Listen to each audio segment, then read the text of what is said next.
आइए सुनते हैं गुरु पूर्णिमा की कथा। आप सभी भक्तों को गुरु पूर्णिमा की ढेर सारी शुभकामनाएं। गुरु पूर्णिमा का पर्व, जो कि हर वर्ष आषाढ़ पूर्णिमा तिथि के दिन गुरु पूर्णिमा का पर्व मनाया जाता है, इसे गुरु पूर्णिमा, व्यास पूर्णिमा आदि नामों से जाना जाता है। हिंदू धर्म में हर दिन का, हर पक्ष का अपना विशेष महत्व माना गया है।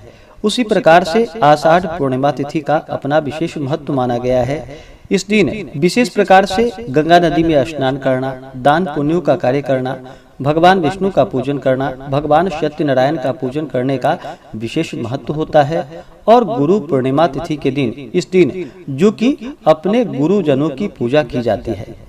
हिंदू धर्म में गुरु पूर्णिमा का विशेष महत्व माना गया है। शास्त्र के अनुसार इसी दिन महर्षि वेद व्यास जी का जन्म हुआ था।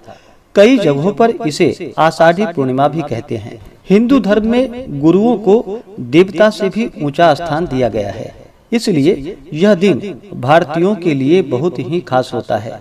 गुरु पूर्णिमा के दिन लोग महर्षि वेद व्यास जी की पूजा करते हैं, अपने गुरुजनों का भी आशीर्वाद लेते हैं। ऐसा कहा जाता है कि इस दिन गुरुओं की पूजा करने से उनकी विशेष कृपा प्राप्त होती है और जिस पर गुरु प्रसन्न होते हैं उस पे प्रभु भी प्रसन्न होते हैं।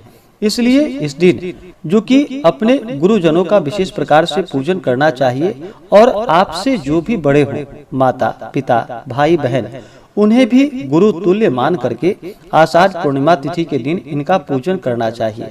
गुरु पूर्णिमा का व्रत, जो कि इसे सूर्योदय व्यापिनी इस व्रत को ली जाती है, और आषाढ़ पूर्णिमा का जो व्रत होता है, जो प्रत्येक पूर्णमासी का व्रत करते हैं, उस व्रत को चंद्रोदय व्यापिनी, रात्रि व्यापिनी ली जाती है।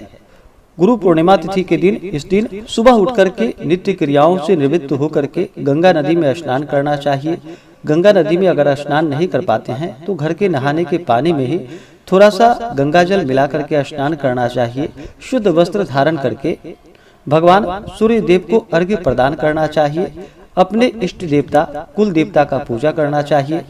इस दिन भगवान सत्यनारायण का पूजन करना चाहिए, भगवान विष्णु, माता लक्ष्मी का पूजन करना चाहिए, भगवान शिव का पूजन करना चाहिए, भगवान शिव का अभिषेक करना चाहिए और अपने गुरु की, जो कि पूरे विधि विधान के साथ, गुरु को एक अच्छे आसन पर, जो कि उच्च आसन हो, स्थान ऊंचा होना चाहिए, वहाँ पे अपने गुरु के लिए अच्छे प्रकार से आसन लगा करके गुरु को वहाँ बिठानी चाहिए और अपने गुरु जी के चरणों को धो करके उनका विधिवत, जो कि अक्षत, चंदन, पुष्प, धूप दीप आदि से पूजा करनी चाहिए।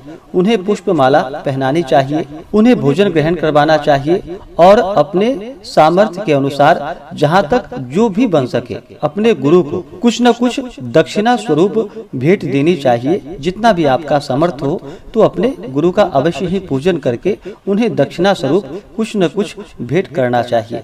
इससे गुरु का आशीर्वाद प्राप्त होता है और भगवान विष्णु का भी कृपा प्राप्त होता है। महर्षि वेद व्यास जी, जो कि भगवान विष्णु के ही अवतार माने जाते हैं। तो आइए सुनते हैं गुरु पूर्णिमा से जुड़ी हुई कथा।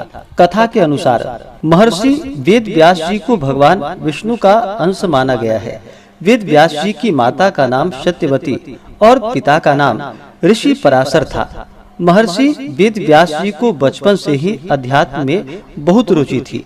वैसे तो महर्षि वेद व्यास जी को, जो कि जन्म से ही ज्ञानवान होने का आशीर्वाद प्राप्त था, लेकिन एक बार उन्होंने अपने माता पिता से प्रभु के दर्शन करने की इच्छा प्रकट की और वन में तपस्या करने की अनुमति मांगी।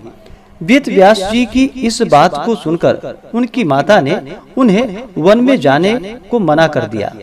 माँ की इस बात को सुनकर वेद व्यास जी वन जाने की हट करने लगे। वेद व्यास जी के हट करने की वजह से माता सत्यवती को उन्हें वन में जाने की आज्ञा देनी पड़ी। जब वेद व्यास जी वन की ओर जा रहे थे, तब उनकी माता ने उनसे कहा कि हे पुत्र, जब तुम्हें अपने घर की याद आए तो तुम वापस आ जाना। माता के इस वचन को सुनकर वेद व्यास जी वन की ओर चल पड़े। वन में जाकर वेद व्यास जी कठोर तपस्या करने लगे और भगवान के आशीर्वाद से वेद व्यास जी को संस्कृत भाषा का ज्ञान हुआ। इसके बाद उन्होंने वेद, महाभारत, 18 महापुराणों एवं ब्रह्म सूत्र की रचना की। लोगों को वेदों का ज्ञान देने की वजह से ही आज भी इन्हें गुरु पूर्णिमा के दिन प्रथम गुरु के रूप में इनका पूजन किया जाता है, इन्हें याद किया जाता है। गुरु पूर्णिमा तिथि के दिन इस दिन जो कि शुद्ध और सात्विकता का पालन करते हुए इस दिन रहना चाहिए, ब्रह्मचर्य का पालन करना चाहिए। जो भी व्रत को धारण करते हैं उन्हें व्रत के दौरान किसी के ऊपर क्रोध नहीं करनी चाहिए, अपने मन में किसी के प्रति ईर्ष्या या द्वेष का भाव नहीं लाना चाहिए। पूर्णिमा तिथि के दिन जो कि चंद्रमा अपने पूर्ण रूप में होते हैं, चंद्रमा मन के कारक माने जाते हैं, इसलिए इस दिन तामसिक वस्तुओं का बिल्कुल भी प्रयोग नहीं करना चाहिए। जहाँ तक हो सके मंदिरों में, तीर्थ स्थानों में दीप आदि का दान करना चाहिए।